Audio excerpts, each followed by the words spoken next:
घंघोर अंधेरी रात, सर्दी की सख्त लहर और एक ऐसा घर जहां भूख ने पिछले 3 दिनों से डेरा डाला हुआ था। इस मिट्टी के टूटे हुए घड़े में बच्चे भूख से बलक कर सो चुके थे, लेकिन इस बाप की आंखों में नींद कहाँ थी। वो अपनी हथेली पर चमकते हुए इस आखिरी सोने के दीनार को देख रहा था। वो दीनार जो उनकी आखिरी उम्मीद थी, या शायद उनके सब्र का आखिरी इम्तिहान। अहमद जानता था कि अगर ये दीनार भी हाथ से निकल गया तो कल सुबह इसके बच्चे भूख से दम तोड़ सकते हैं। लेकिन वो ये नहीं जानता था कि बाहर अंधेरे में कोई इसकी चौखट पर अपनी आखिरी सांसें ले रहा है। कहानी शुरू होती है उस वक्त से जब अहमद के गांव में कहत ने कदम रखा। अहमद एक निहायत शरीफ और खुदातर्स इंसान था।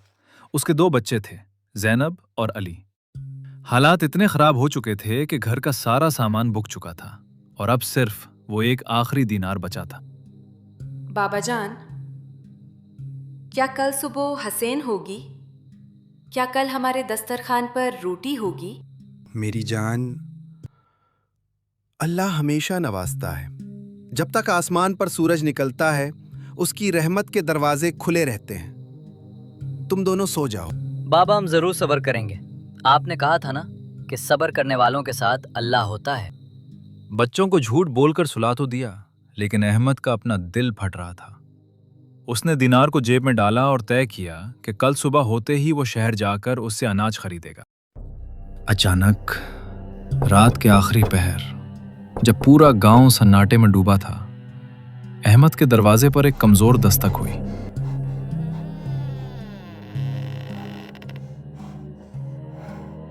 एक ऐसी दस्तक जिसमें मौत की खौफनाक खामोशी थी।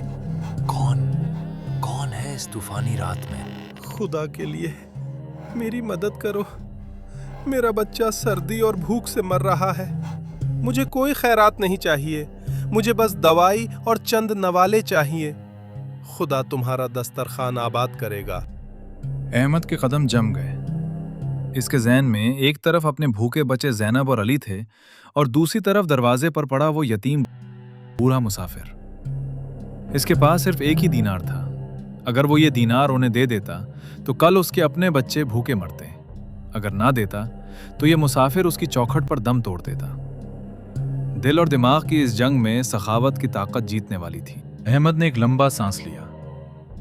उसने आसमान की तरफ देखा और कहा, या अल्लाह, तू ही राजी हो जा। उसने अपनी जिंदगी की आखिरी जमा पूंजी, वो आखिरी दीनार, उस बूढ़े के हाथ पर रख दिया। मुसाफिर की आंखों में आंसू आ गए। उसने रोते हुए अहमद को दुआ दी और अंधेरे में गायब हो गया। सुबह हुई। सूरज की पहली किरण घर में दाखिल हुई। अहमद के पास अब बच्चों को खिलाने के लिए कुछ नहीं था।